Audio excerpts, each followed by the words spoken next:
বছরের শেষ দিন সামরিক সক্ষমতার সাফল্য দেখালো ভারত। পাকিস্তানের সেনাপ্রধানের প্রশংসা করলেন মার্কিন প্রেসিডেন্ট। ইরানে বিক্ষোভে একজন নিহত। আন্তর্জাতিক আণবিক সংস্থাকে আমেরিকার বিরুদ্ধে চিঠি দিল ইরান।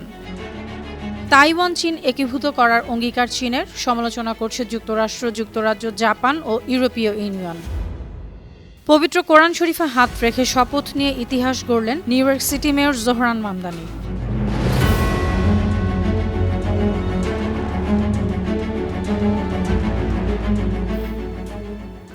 শুনছিলেন সংবাদ শিরোনাম। সবাইকে স্বাগত জানাচ্ছি বিশ্বজুড়ে প্রতিদিনে বিশ্বের বিভিন্ন প্রান্তের সবশেষ তথ্য জানাতে আপনাদের সঙ্গে আছি আমি অনন্যা চৈতি। বাংলাদেশের সাবেক প্রধানমন্ত্রী ও বিএনপি চেয়ারপারসন বেগম খালেদা জিয়ার মৃত্যুতে গভীর শোক ও সমবেদনা জানিয়েছে দক্ষিণ এশীয় আঞ্চলিক সহযোগিতা সংস্থা সার্ক।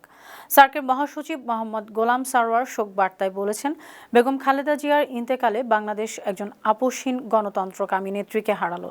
তার নেতৃত্বে বাংলাদেশ যে প্রবৃদ্ধির পথে এগিয়েছিল তাকে এশিয়ার পরবর্তী টাইগার অর্থনীতি হিসেবে অভিহিত করেছিল বিশ্বব্যাংক। 1993 থেকে 95 ও 2005 থেকে 2007 মেয়াদে সার্কের চেয়ারপারসন হিসেবে তার প্রজ্ঞা ও দূরদর্শিতা সংস্থার আঞ্চলিক সহযোগিতা জোরদারে বড় ভূমিকা রেখেছিল। ভারতের প্রতিরক্ষা মন্ত্রী রাজনাথ সিং বলেছেন, ভারতের সঙ্গে বাংলাদেশের সম্পর্ক জোরদারে গুরুত্বপূর্ণ অবদান রেখে গেছেন সাবেক প্রধানমন্ত্রী খালেদা জিয়া। তার এই অবদান সবসময় স্মরণ করা হবে। বৃহস্পতিবার দুপুরে দিল্লিতে বাংলাদেশ হাই কমিশনে গিয়ে খালেদা জিয়ার জন্য রাখা শোক বইতে এই বার্তা লেখেন রাজনাথ। তিনি লিখেছেন, সাবেক প্রধানমন্ত্রী ও বাংলাদেশ জাতীয়তাবাদী দলের চেয়ারপারসন খালেদা জিয়ার মৃত্যুতে ভারতের সরকার ও জনগণের পক্ষ থেকে আন্তরিক সমবেদনা জানাই। ভারত ও বাংলাদেশের সম্পর্ক জোরদারে তার উল্লেখযোগ্য অবদান সবসময় স্মরণ করা হবে। বছরের শেষ দিনে নিজেদের সামরিক সক্ষমতার এক অভাবনীয় সাফল্য দেখালো ভারত। 31 ডিসেম্বর সকালে ওড়িশার চাঁদিপুর উপকূলের ইন্টিগ্রেটেড টেস্ট রেঞ্জ থেকে দেশীয় প্রযুক্তিতে তৈরি স্বল্প পাল্লার আধা ব্যালিস্টিক ক্ষেপণাস্ত্র প্রলয়ের সফল পরীক্ষা করেছে দেশটি। ভারতের প্রতিরক্ষা মন্ত্রণালয় জানিয়েছে, একটি নির্দিষ্ট লঞ্চার থেকে উৎক্ষেপণ করার পর অল্প সময়ের ব্যবধানে পরপর দুটি ক্ষেপণাস্ত্র নির্ভুলভাবে লক্ষ্যবস্তুতে আঘাত এনেছে। ভারতীয় প্রতিরক্ষা গবেষণা ও উন্নয়ন সংস্থার নিজস্ব কারিগরি সহায়তায় ক্ষেপণাস্ত্রটি নির্মাণ করা হয়। এটি মূলত ভূমি থেকে আকাশমুখী আধা ব্যালিস্টিক সমরাস্ত্র। রাশিয়া ইউক্রেন যুদ্ধ বন্ধে মার্কিন প্রেসিডেন্ট ডোনাল্ড ট্রাম্পের ব্যক্তিগত বাসভবন মার আলাগোতে কয়েকদিন আগে গুরুত্বপূর্ণ আলোচনা হয়। গেল 22 ডিসেম্বর সংবাদ সম্মেলনে ট্রাম্প দাবি করেন, তিনি 8টি আন্তর্জাতিক যুদ্ধ ঠেকিয়েছেন। পাকিস্তান ও ভারতের মধ্যে সম্ভাব্য পারমাণবিক সংঘাতও তিনি থামিয়েছেন।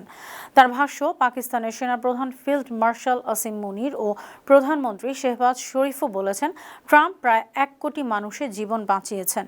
গেল অক্টোবর মাসে মিশরে ট্রাম্প পাকিস্তানি সেনাপ্রধান মুনিরের প্রশংসা করেছিলেন।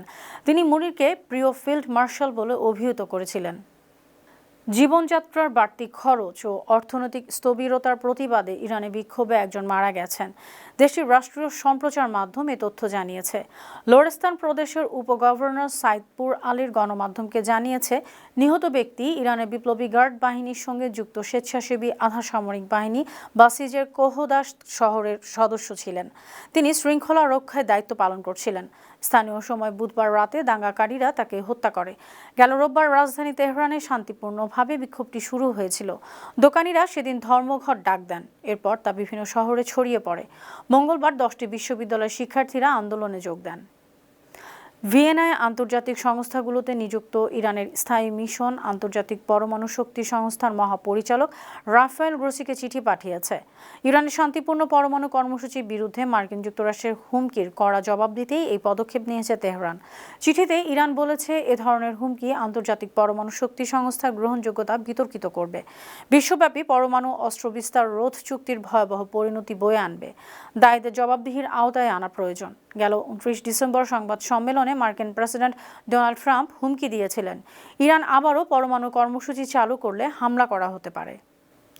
নিউ ইয়র্ক সিটির মেয়র হিসেবে পবিত্র কোরআনে হাত রেখে শপথ নিয়েছেন জোহরান মামদানি। নিউ ইয়র্ক সিটির ইতিহাসে এই প্রথম কোনো মেয়র কোরআনে হাত রেখে শপথ নিলেন। স্থানীয় সময় বৃহস্পতিবার মধ্যরাতের আগে শপথ অনুষ্ঠান হয়। এ সময় মামদানি তার দাদার ব্যক্তিগত একটি কোরআন এবং একটি পকেট আকারের প্রাচীন কোরআন শরীফে হাত রাখেন। ব্যতিক্রমী এ শপথ অনুষ্ঠানটি হয় নিউ ইয়র্ক সিটি হলের নিচে দীর্ঘদিন বন্ধ থাকা একটি সাবওয়ে স্টেশনে।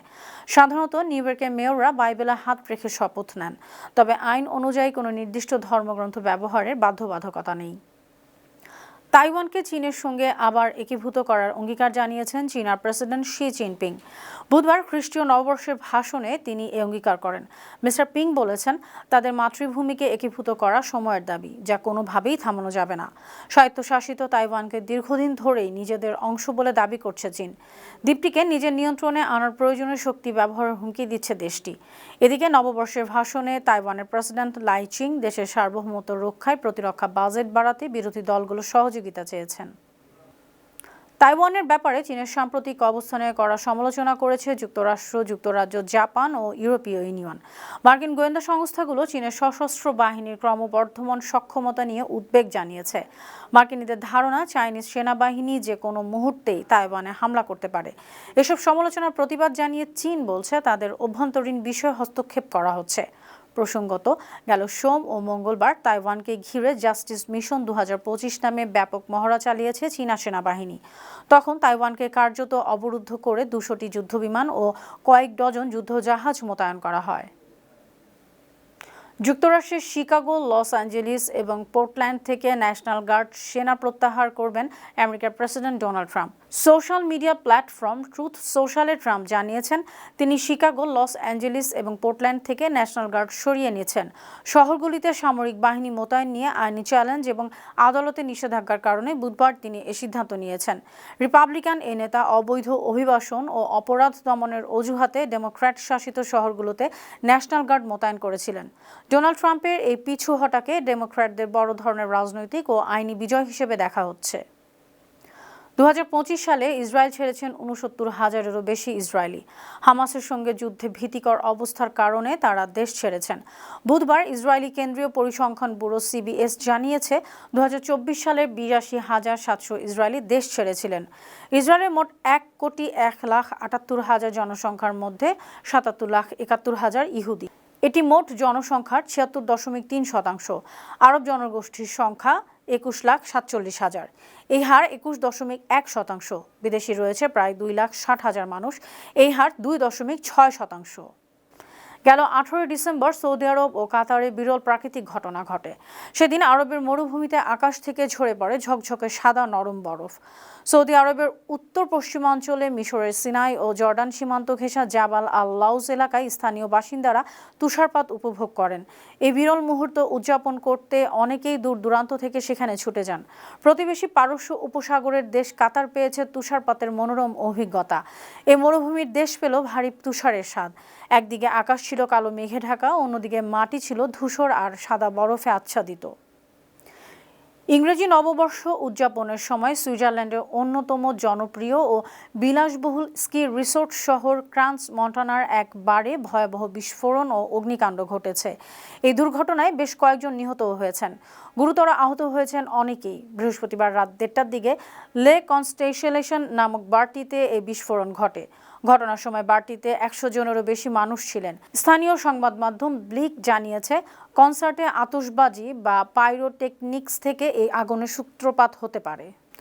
সুপ্রিয় দর্শক, এই ছিল আজকের বিশ্বজুড়ে প্রতিদিনের আয়োজনে। দেশ বিদেশে বিভিন্ন খবর নিয়ে আবারও আপনাদের সামনে হাজির হব। সেই পর্যন্ত ভালো থাকুন, সুস্থ থাকুন, বানু টিভির সঙ্গেই থাকুন। ধন্যবাদ।